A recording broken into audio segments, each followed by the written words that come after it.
Baik, selamat tahun baru jemaat sekalian kasih dalam Tuhan. Selamat pagi semuanya. Pagi. Ya, puji syukur kepada Tuhan kita bertemu kembali. Selama 2 minggu terakhir saya tidak ada di tempat, makanya sekolah minggu dewasa kita sedikit di pause ya, dan jemaat sekalian ikut kelas umum. Karena saya ada kesempatan, puji Tuhan, untuk liburan sekaligus pelayanan di Amerika Serikat gitu ya. Nah, mungkin kita nggak akan cerita-cerita panjang lebar itu karena kita mau masuk materi, tapi nanti kalau ada waktu ya kita bisa cerita-cerita sedikit mengenai hal tersebut. Tapi kita mau lanjut lagi di dalam pembelajaran kita tentang surat-surat pastoral. Ada 3 surat pastoral, kita masih ingat, 2 Timotius, kemudian Titus. Ya, dan mari kita lihat pertama di dalam lembar isian kita yang bisa diambil di belakang bagi yang belum mengambilnya. Ini adalah lembar kita yang ke-6 ya. Dan hari ini fokusnya adalah instruksi mengenai penilik jemaat ya, penilik jemaat. Oke, dan kita akan baca dulu, habis itu kita akan doa. 1 Timotius pasal 3 ayat 1 sampai dengan ayatnya yang ke-7. Saya akan bacakan, silakan jemaat memperhatikan dan mengikuti dengan seksama. Benarlah perkataan ini, orang yang menghendaki jabatan pengawas jemaat menginginkan tugas yang mulia. Karena itu, pengawas jemaat haruslah seorang yang tak bercela, mempunyai hanya 1 istri, dapat menahan diri, bijaksana, sopan, suka memberi tumpangan, pandai mengajar orang. Bukan peminum, bukan pemarah, melainkan peramah. Cinta damai, bukan hamba uang. Seorang kepala keluarga yang baik disegani dan dihormati oleh anak-anaknya. Jikalau seseorang tidak tahu mengepalai keluarganya sendiri, bagaimana ia dapat mengurus jemaat Allah? Janganlah ia seorang yang baru bertobat, agar jangan ia menjadi sombong dan kena hukuman seperti yang terjadi pada iblis. Hendaklah ia juga mempunyai nama baik di luar jemaat, agar jangan ia digugat orang dan jatuh ke dalam jerat iblis. Oke, kita akan berdoa terlebih dahulu. Saya minta Pak Martinus untuk pimpin kita di dalam doa. Mari kita bersatu dalam doa. Terima kasih Tuhan, puji syukur kami panjatkan kepadamu atas kasih karunia yang Tuhan sudah berikan kepada kami. Hingga pagi ini kami dapat berkumpul bersama untuk belajar mengenai kebenaran firman-Mu Tuhan. Terima kasih Tuhan, bimbing kami juga untuk Pak Gembala Stephen yang akan memberikan pemahaman kepada kami semua Tuhan. Biarlah Tuhan yang memimpin. Dalam nama Tuhan Yesus kami mengucap syukur. Amin. Amin. Oke, baik. Jadi kalau kita lihat di sini yang saya baca adalah teks dari TB2 ya. Indonesia Terjemahan Baru versi 2 yang terbitkan oleh LAI 2 atau 3 tahun yang lalu, dan ada sedikit perbedaan, ada beberapa perbedaan dengan yang misalnya kalau jemaat mungkin ada yang masih pakai TB1 dan sebagainya ya. Antara lain salah satunya adalah di mana di TB1 dia pakai istilah penilik ya. Nah, sekarang di TB2 dia pakai istilah pengawas begitu ya. Penilik, pengawas. Ada juga beberapa perbedaan lainnya nanti. Nah, tetapi kita pengen lihat, jadi jabatan ini disebut penilik, disebut pengawas. Kalau dalam bahasa Inggris, dia disebut bishop sebenarnya. Ya, jadi dalam King James, dia terjemahkan bishop. Ya. Bishop, nah, bishop ini terjemahannya macam-macam tergantung konteksnya. Gitu. Kalau yang suka main catur, itu tahu ya, kalau bishop itu, kalau di catur itu beda lagi. Diterjemahnya jadi peluncur atau gajah gitu. Itu beda sama sekali, total gitu ya. Tapi bishop di sini, ya di dalam konteks catur dulu, bishop itu ya semacam jabatan gereja sebenarnya. Ya. Jadi ingat bahwa di Eropa dulu pejabat gereja itu punya kekuatan politik yang besar gitu. Ya. Jadi ada raja, ada ratu, ya. Kemudian ada bishop begitu. Ya, di sampingnya lagi. Jadi menggambarkan ini. Tapi bishop ini bisa diterjemahkan. Ya, nah kalau di LAI dia terjemahkan penilik atau pengawas sekarang. Ya, saya tetap lebih suka penilik ya, karena lebih lebih kalau pengawas itu kayak lebih macam-macam orang bisa disebut pengawas gitu. Pengawas kantor, pengawas pabrik gitu juga bisa pengawas. Jadi istilah penilik lebih ini. Padahal artinya sih mirip sebenarnya. Tapi bishop ini bisa juga diterjemahkan uskup sebenarnya. Di banyak gereja diterjemahkan uskup ya. Uskup itu jadi dan kata uskup ini ya akhirnya dipakai oleh sebagai gereja untuk menerjemahkan kata bishop di sini ya. Bishop. Nah, tetapi kita lihat ya di poin pertama kita satu menarik bahwa nanti kita lihat di pasal 3 di sini ayat 1 sampai 7 ini kan bicara soal penilik jemaat. Ya. Nanti ayat 8 sampai ayat 13 bicara mengenai diaken. Ya, jadi ada penilik, ada diaken di sini. Dan rupanya dua ini yang dikasih syaratnya oleh Tuhan. Ya. Dua ini dikasih syaratnya oleh Tuhan, sehingga poin nomor 1, ada banyak jabatan yang dimunculkan oleh berbagai gereja hari ini yang tidak ada dalam Alkitab. Nah, jadi sebelum kita melihat yang ada dalam Alkitab, saya penilik ini ya, kita sedikit ini dulu observasi bahwa ada banyak jabatan yang nggak ada dalam Alkitab. Contoh lain, misalnya ya, Paus. Ya, Paus nggak ada dalam Alkitab. Ya. Nah, Paus itu artinya apa? Ya. Paus jangan dikacaukan dengan nama binatang, karena ada binatang paus, gitu ya. Itu bukan itu yang dimaksud. Ya. Paus sebenarnya adalah dari kata Latin yang berarti bapak sebenarnya. Ya, Pope ya dalam bahasa Inggris ya, Pope ya. Pope itu ya papa, ada hubungan kan, Pope dengan papa ya, itu bapak gitu ya. Jadi Paus artinya bapak sebenarnya. Ya.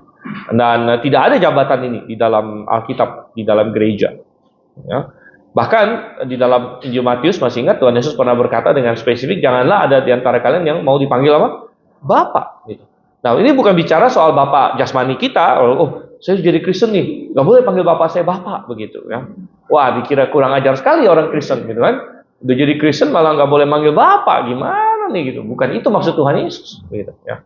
Maksud Tuhan Yesus adalah bicara mengenai yaitu seperti jabatan kebapaan yang dalam gereja yang paus ini yang nggak boleh gitu sebenarnya. Jadi mereka benar-benar melanggar perintah Tuhan itu. Kemudian hal lain lagi yang di dalam Alkitab tidak ada, misalnya kardinal. Ya kardinal tidak ada. Ya. Nah kardinal itu kalau paus itu kayak semacam rajanya di Katolik. Ya. Kardinal itu kayak DPR-nya gitu. Nah, dan mungkin karena baru-baru ini ada paus baru, ya, paus yang baru ini kan paus apa? Leo kan, ya, paus Leo setelah Fransiskus ya lewat, dan mungkin ada yang memperhatikan waktu pemilihan paus baru itu mereka ada yang disebut konklave. Bahkan ini ada dijadikan film nih, ada film konklave namanya. Nah, lalu mereka harus kumpul. Siapa yang kumpul? Dewan Kardinal. Nah, Dewan Kardinal kumpul. Ada banyak ratusan kardinal yang mereka kumpul di Roma, Vatikan sana. Lalu mereka voting sampai dapat katanya. Kalau belum dapat paus baru, nggak keluar dari ruangannya. Nah, terus ada pakai istilah ini asap hitam, asap putih segala macam. Nah. Tapi di mana semua ini dalam Alkitab? Ya? Di mana semua ini dalam Alkitab? Jawabannya ya nggak ada gitu. Ya. Nggak ada. Ya. Saya bisa menulis satu buku, ya. Judulnya semua ayat dalam Alkitab yang berbicara mengenai paus, kardinal. Terus bukunya isinya kosong. Gitu. Memang nggak ada ayat Alkitab yang bicara mengenai itu. Gitu kan? Jadi ini tidak ada dalam Alkitab. Ya. Kardinal, nggak ada. Mana ada kardinal dalam Alkitab? Lalu istilah uskup agung tidak ada dalam Alkitab. Uskup agung, ya. Nah, jadi kalau uskup itu mungkin masih bisa, karena uskup bisa menerjemahkan bishop di sini. Ini cuma masalah istilah aja, mau pakai penilik kah, mau pakai uskup kah, begitu ya. Itu masih bisa, tapi ada uskup agung namanya, uskup agung. Begitu ya. Nanti kita akan lihat di mana salahnya. Kemudian istilah pendeta juga nggak ada dalam Alkitab. Ya. Istilah pendeta, jadi paus, kardinal, uskup agung, pendeta, ya. Ya dan jabatan imam juga nggak ada dalam Alkitab. Ya. Jabatan imam. Kenapa jabatan imam tidak dalam Alkitab? Karena semua orang percaya sudah imam. Jadi tidak ada lagi suatu posisi jabatan khusus imam. Jadi ini beda dengan perjanjian lama. Dan perjanjian lama ada imam di sini. Imam Harun, ya, anaknya Eliezer, kemudian Itamar dan lain sebagainya. Ya, jadi ini tidak ada. Dan ingat bahwa Paulus menulis kepada Timotius agar ia tahu cara berjemaat yang benar, termasuk dalam hal pejabat-pejabatnya. Ya, termasuk dalam hal pejabat-pejabatnya. Oke, poin nomor 2 sekarang. Di bagian awal dari pasal ini, Paulus berbicara mengenai seorang penilik. Ya, penilik. Jadi sebelum bicara diaken, dia bicara penilik dulu, yang berasal dari kata Yunani. Masih ingat kata Yunani apa? Nah, kebetulan semester lalu kita ada kelas eklesiologi, ada online segala macam ya. Mungkin mahasiswi masih ingat yang ikut eklesiologi siapa? Masih ingat nggak? Dari kata apa? Penilik. Nah, dari kata episkopos. Nah, ya, episkopos ya. Dan kata episkopos inilah yang menjadi dasar dari kata uskup sih sebenarnya ya. Makanya kata uskup kita tidak harus kita tentang juga sebenarnya, cuman pengertiannya aja yang banyak salah gitu ya. Kata episkopos, epi itu kan di atas sebenarnya. Epi ya. Skopos itu kayak mengawasi. Jadi orang yang mengawasi dari atas. Ya, makanya bisa diterjemahkan overseer ya. Overseer, ini terjemahan literalnya, overseer, pengawas, penilik. Ya. Ini yang adalah jabatan dalam gereja yang dapat juga disebut dengan dua istilah lain, yaitu yang pertama penatua. Ya, jadi dalam Alkitab penilik itu sama dengan penatua. Ya. Penilik sama dengan penatua. Penatua itu dari bahasa Yunani presbuteros. Ya, presbuteros dan gembala. Gembala dari bahasa Yunani itu poimen. Ya. Kalau menggembalakan jadi poimano. Ya, menggembalakan poimano. Gembala adalah dari kata poimen di sini. Ya. Jadi ketiga istilah ini sebenarnya mengacu kepada jabatan yang sama sebenarnya. Jadi ini bukan 3 jabatan yang berbeda. Jadi di dalam gereja itu tidak ada misalnya gini, saya penatuanya, kamu gembalanya, kamu peniliknya gitu. Bukan begitu. Ya, melainkan ketiganya ini sama. Misalnya seseorang adalah penatua, maka dia sekaligus adalah gembala, sekaligus adalah penilik. Ya.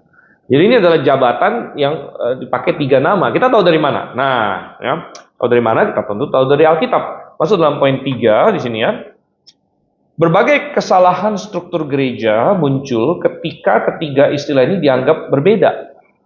Ya, ketika ketiga istilah ini dianggap berbeda. Jadi, contohnya, ya di gereja-gereja seperti gereja Roma Katolik, ya mereka punya suatu sistem gereja episkopalian sebenarnya. Ya.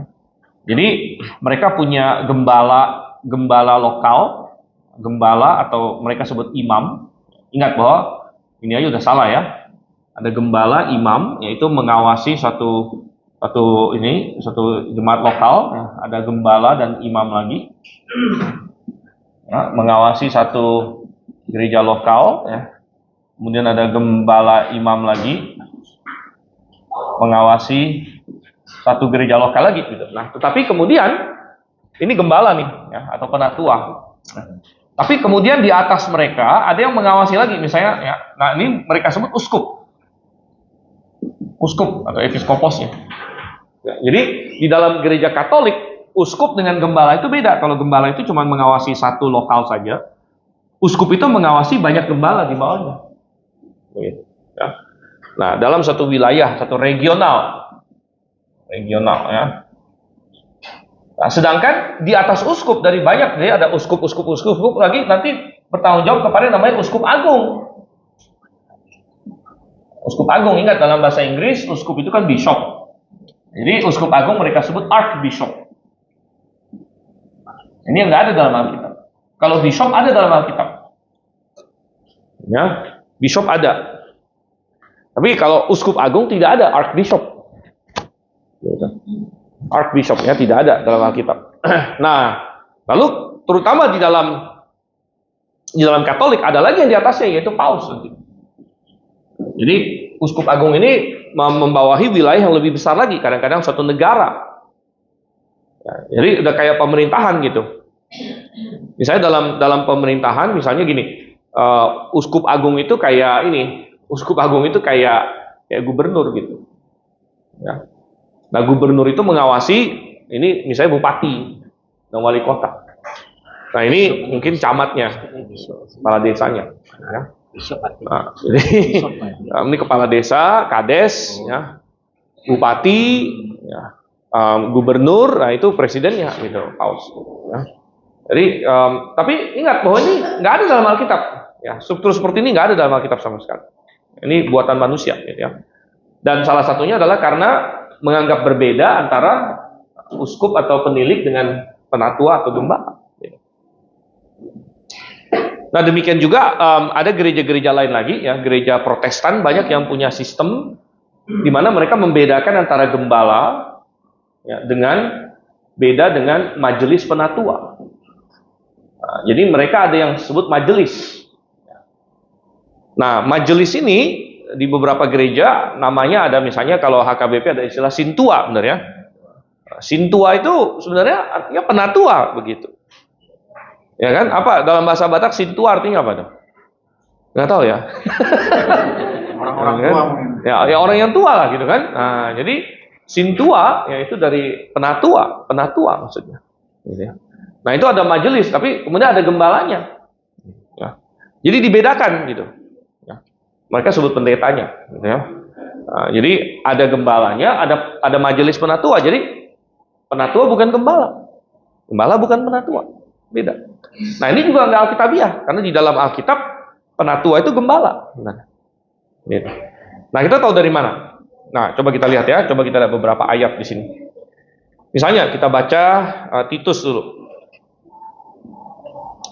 Titus pasal 1 di sini. Ya. Titus pasal 1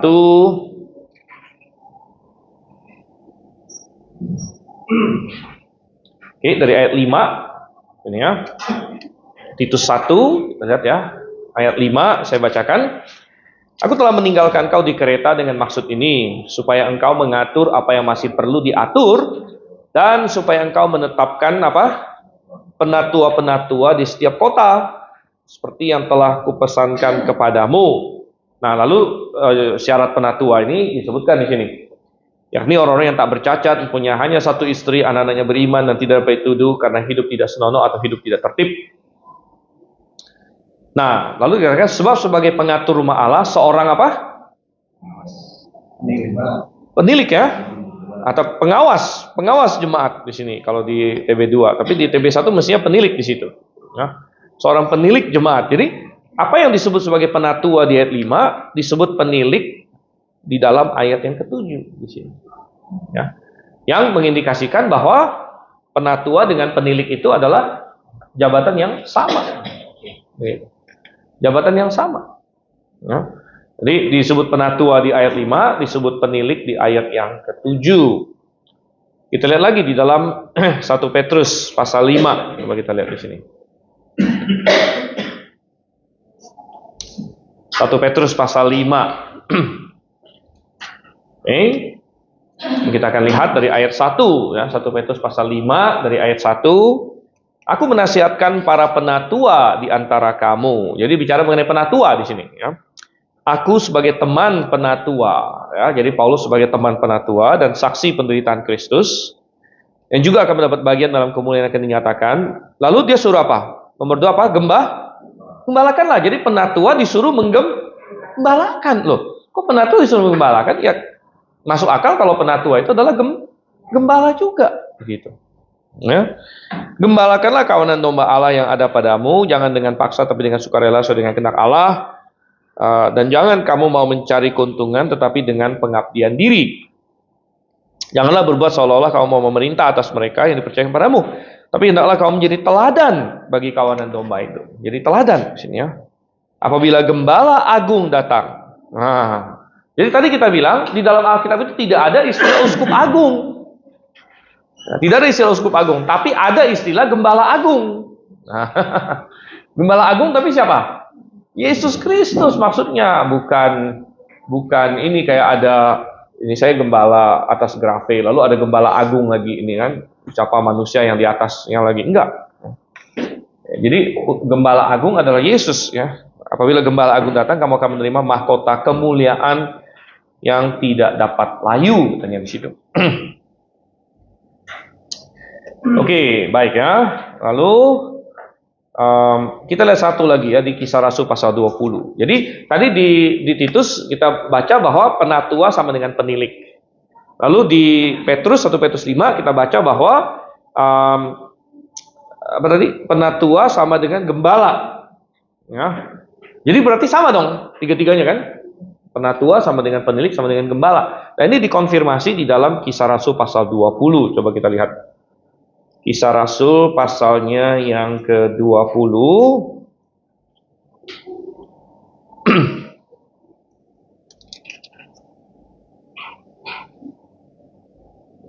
Oke. Nah, dan ini cukup panjang perikopnya, kita nggak akan baca semua, tapi kita akan fokus zoom in ke ayat-ayat yang relevan saja. Dari ayat 17, kita lihat ya, Kisah Rasul 20 ayat 17. Dari Miletus, ia di sini Paulus ya, mengirim pesan ke Efesus dan meminta para penatua jemaat datang ke Miletus. Ya, jadi Paulus meminta supaya para penatua jemaat mana? Jemaat Efesus. Nah, jadi para penatua jemaat Efesus datang ke Miletus, katanya di sini ya. Oke. Nah, para penatua datang ke Miletus, ya. Lalu apa yang terjadi? Kita lompat ke ayat yang ke-28. Jadi akhirnya para penatua ini datang nih. Para penatua ini datang, lalu Paulus nasihatin mereka, kuatkan mereka, ya, tegur mereka, peringatkan mereka. Dan di dalam peringatan Paulus dan nasihat Paulus itu sampai ke ayat 28, jagalah dirimu dan jagalah seluruh kawanan. Ya, karena kamulah yang ditetapkan Roh Kudus menjadi apa di sini? Penilik. Ya. Jadi ingat, dia lagi bicara sama para penatua, tapi dia sebut mereka juga penilik ya, berarti persis sama. Penatua sama dengan penilik, terus ditambah lagi apa? Untuk apa katanya? Menggembalakan. Jadi mereka adalah gembala juga, begitu. Ya. Nah, makanya gembala, jabatan gembala itu sama dengan jabatan penatua, sama dengan jabatan penilik. Ya. Ini sekali lagi di TB2 dia pakai istilah pengawas. Ya, pengawas ya. Memang penilik itu artinya pengawas, mirip ya. Anda boleh buka KBBI, saya sudah buka ya banyak kali.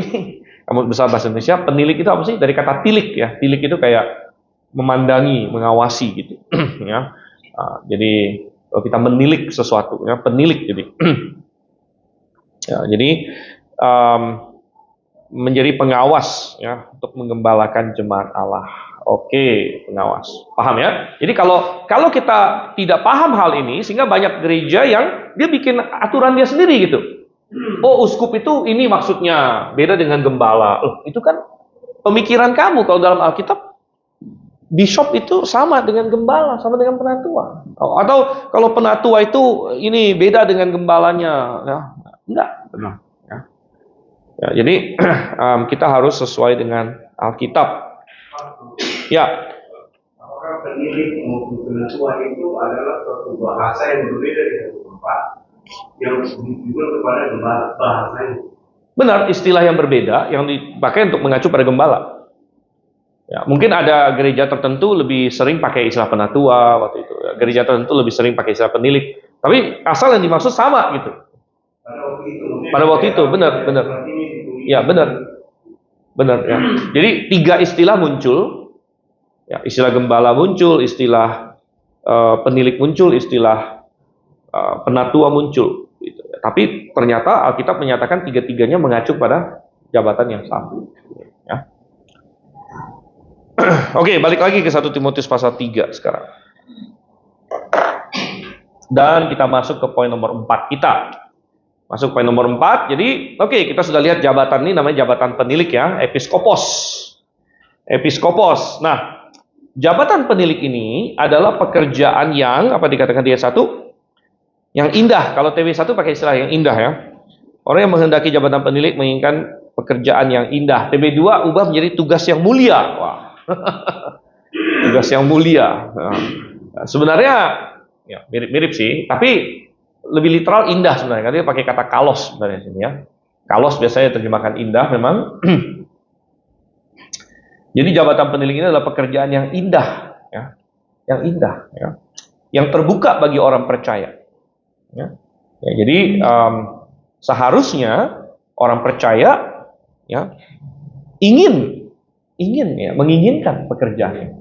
Jadi katakan orang yang menghendaki, menginginkan ya, jabatan penilik, menginginkan pekerjaan yang indah. Ya. Ini adalah pekerjaan yang indah. Ya. Nah, ini adalah promosi Tuhan untuk jabatan ini. Memang tidak semua orang bisa mengambil jabatan ini. Nanti kita akan lihat syarat-syaratnya ada di sini. Ya. Tetapi seharusnya menjadi sesuatu yang dianggap indah. Gitu. Ya. Kekristenan sudah sangat parah dan jatuh dan kacau kalau misalnya orang-orang Kristen menganggap ya, menjadi gembala itu adalah sesuatu yang rendah. Ya. Nah, kalau kekristenan sudah sampai pada titik itu sudah kacau balau. Ya. Atau menjadi gembala itu sesuatu yang ya kurang terhormat atau untuk sisa-sisa begitu ya, untuk ya kalau misalnya saya nggak bisa lakukan yang lain ya, seperti banyak dileluconkan gitu kan, lelucon joke lah begitu ya. Misalnya punya seorang bapak punya anak nih, wah yang pinter banget, jadi dokter gitu kan. Yang pinter lagi jadi insinyur, yang pinter lagi jadi apa ahli hukum apa. Wah yang ini yang sekolahnya nggak naik ini udah jadi hamba Tuhan aja lah gitu kan. Jadi pendeta aja gitu. Nah ini memang satu joke jadi lelucon lah ya begitu ya. Tapi ya kita bilang bahwa kalau memang ada suatu konsep seperti itu, ya itu berarti sudah sudah kacau gitu ya. Artinya umat tidak lagi dan orang Kristen tidak lagi memiliki pandangan yang alkitabiah gitu. Ya, mengenai pelayanan, mengenai apa yang terdapat di sini gitu. Ya, jadi Tuhan bilang menginginkan pekerjaan yang indah katanya di sini ya. Oke, nah jadi ada syarat-syarat yang dijabarkan yang akan kita bahas di sini dari ayat 2 sampai ayat 7. Daftar berikut bukan tidak memiliki makna bagi jemaat yang bukan penilik. Nah, jadi ada kadang-kadang ada jemaat yang berpikir, ya udahlah ngapain saya pelajari ini? Toh ini untuk syarat penilik kan saya nggak jadi penilik. Toh saya nggak jadi penilik, toh saya nggak jadi apa ya saya nggak punya keinginan jadi penilik. Jadi ini saya nggak usah pelajarin ini. Ya, tapi itu salah, gitu ya. Itu salah.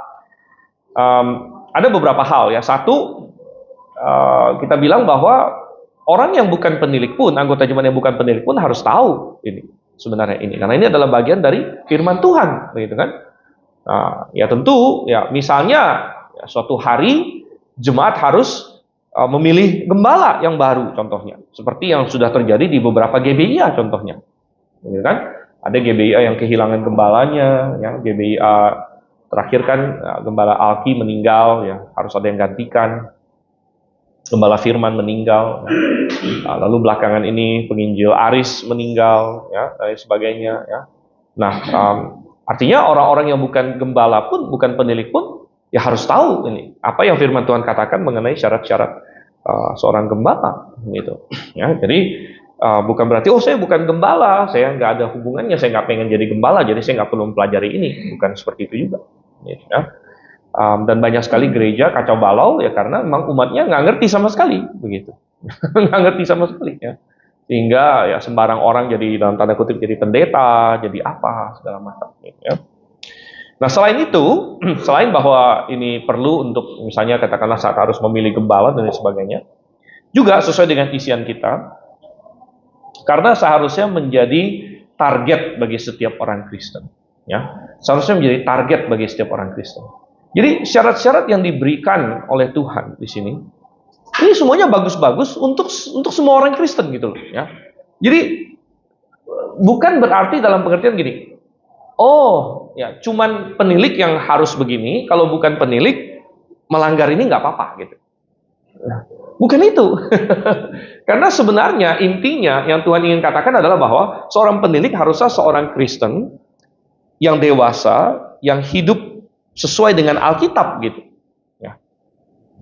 Sehingga yang bukan jadi penilik pun bisa melihat daftar-daftar ini dan berkata, oh saya juga harus menargetkan hal tersebut.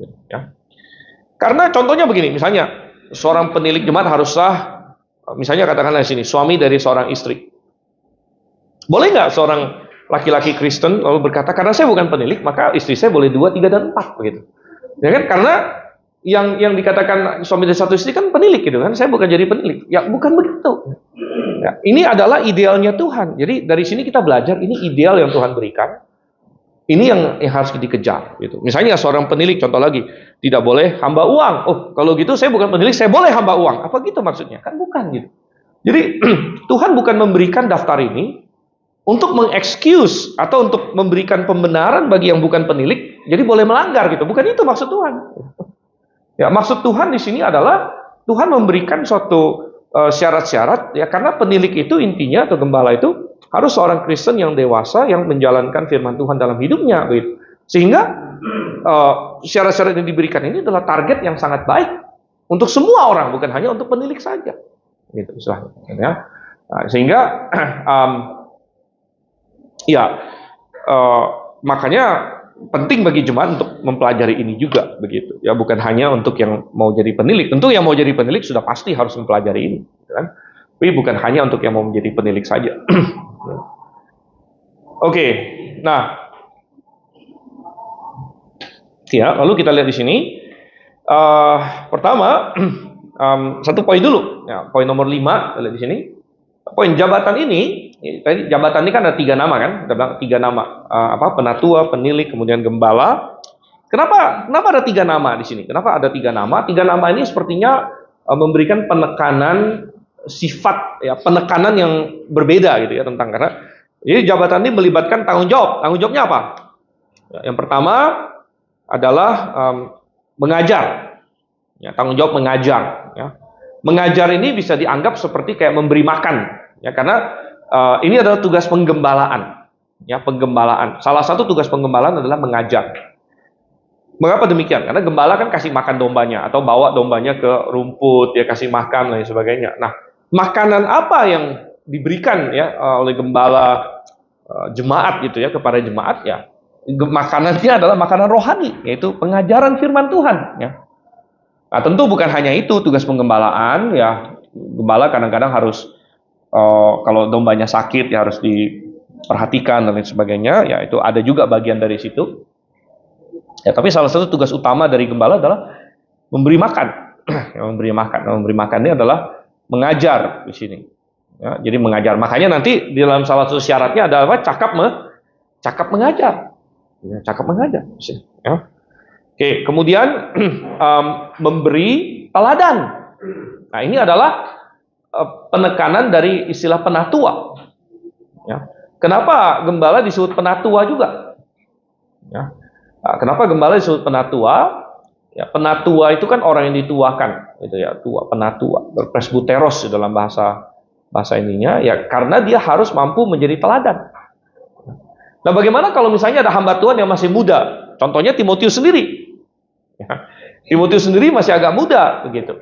Walaupun saya pernah bahas di awal, kita jangan berpikir Timotius itu anak belasan tahun atau 20-an tahun gitu ya.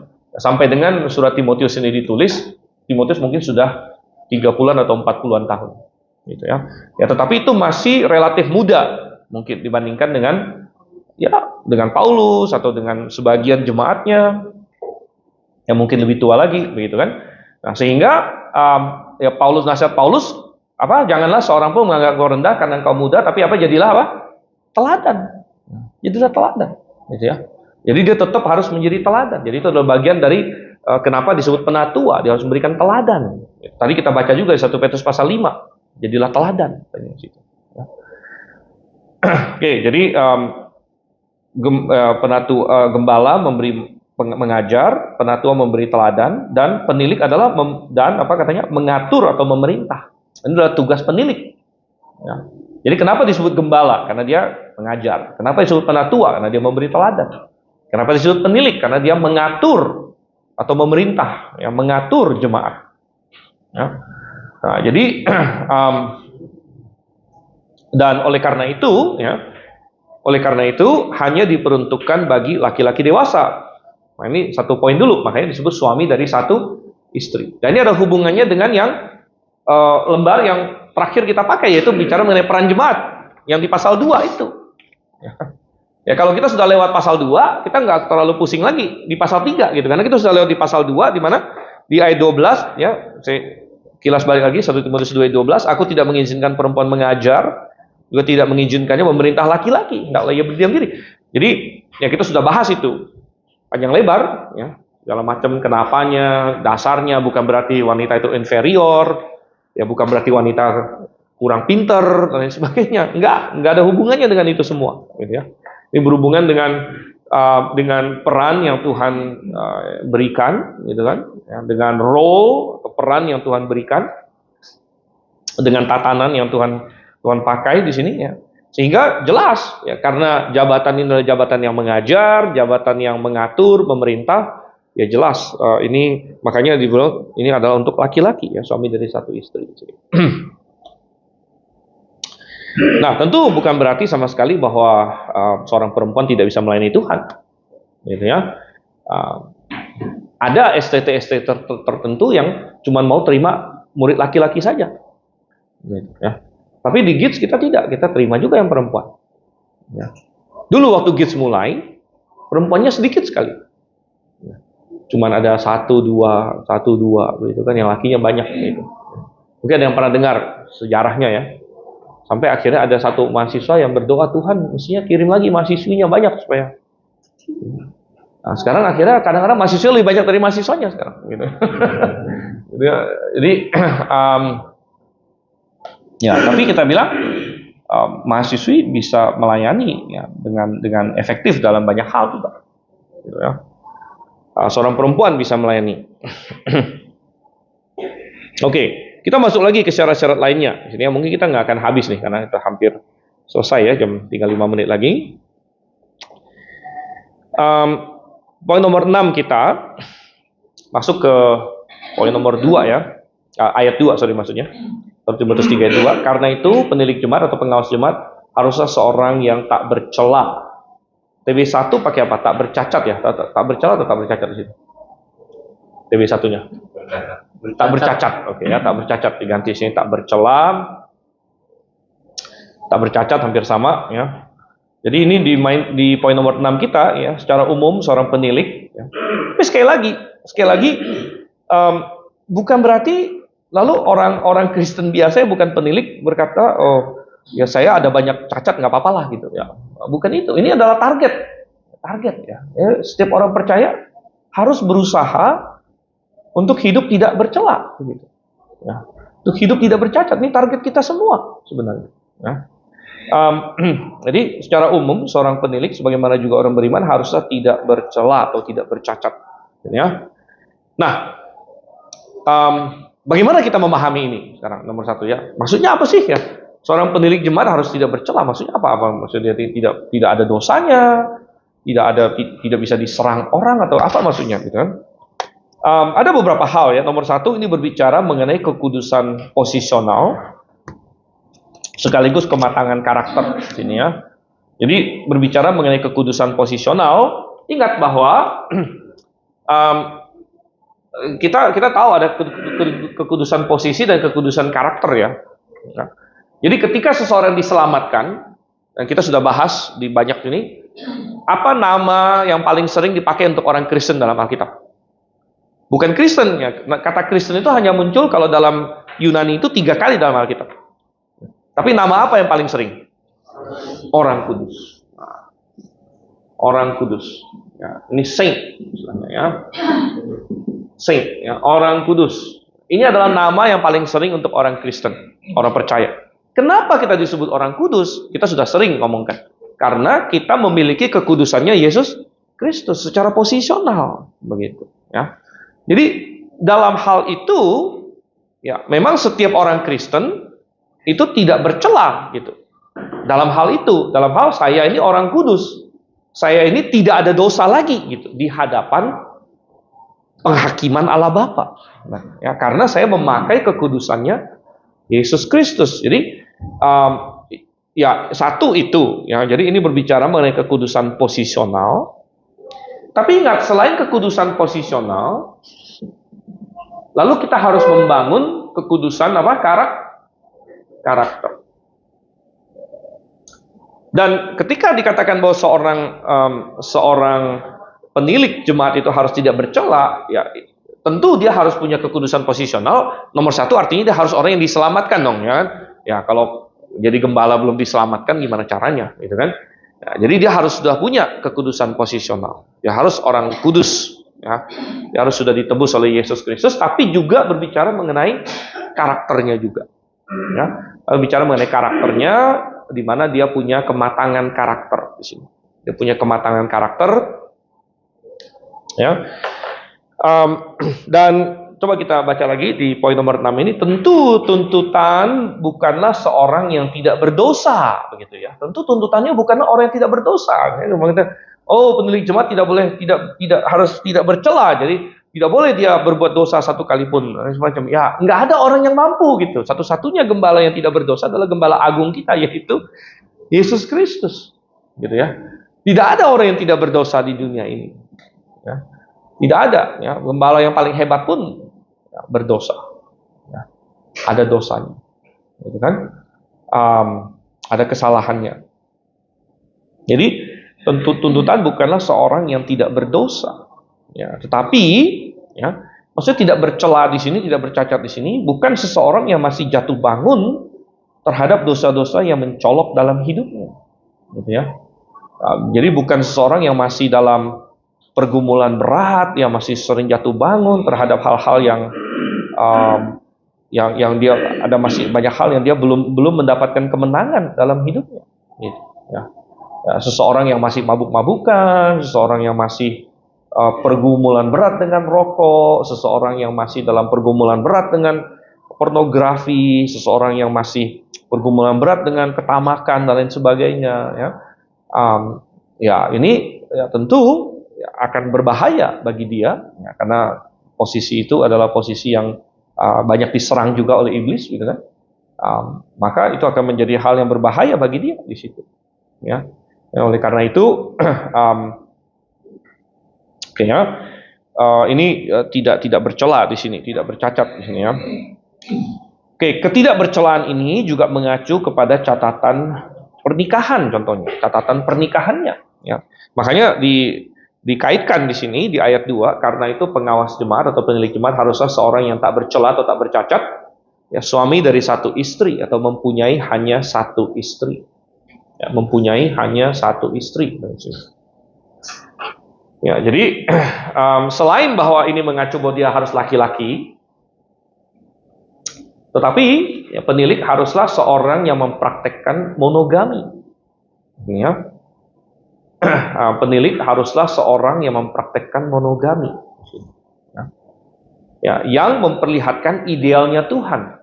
Nah, kadang-kadang ada orang yang pro poligami, kadang-kadang ada yang membenarkan diri dengan Alkitab. Bilang, oh banyak kok di Alkitab tokoh-tokoh yang poligami, ya. Dan biasanya mereka akan munculkan tokoh-tokoh perjanjian lama, ya, seperti Abraham, yang Daud, dan yang paling mentereng sekali adalah Salomo dengan 1000-nya katanya, begitu kan. Wow, ini kan ini. Jadi nggak apa-apa nih, berarti poligami nggak apa-apa gitu. Dan kita bilang bahwa memang kita akui ada nggak poligami? Ada. Tetapi apakah itu idealnya Tuhan? Nah, ini pertanyaannya. Kan? Apakah itu idealnya Tuhan? Dan kita bilang tidak.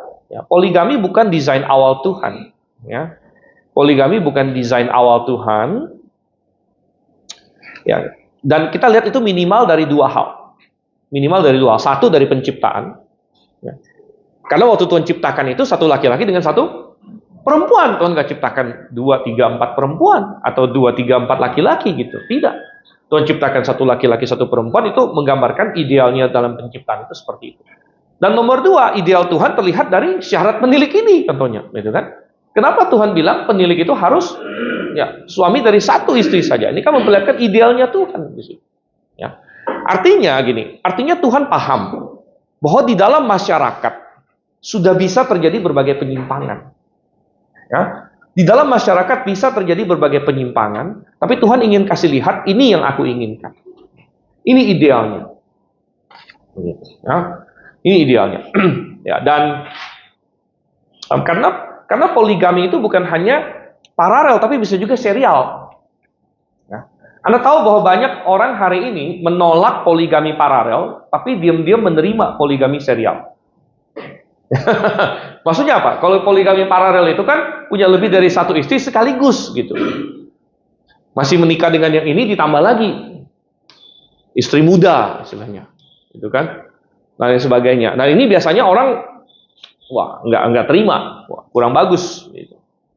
Tapi masyarakat jauh lebih permisif terhadap poligami serial, yaitu punya satu istri diceraikan, lalu istri lain lagi diceraikan, istri lain lagi diceraikan. Sebenarnya ini juga poligami, cuman bukan poligami paralel, poligami serial begitu. Ya.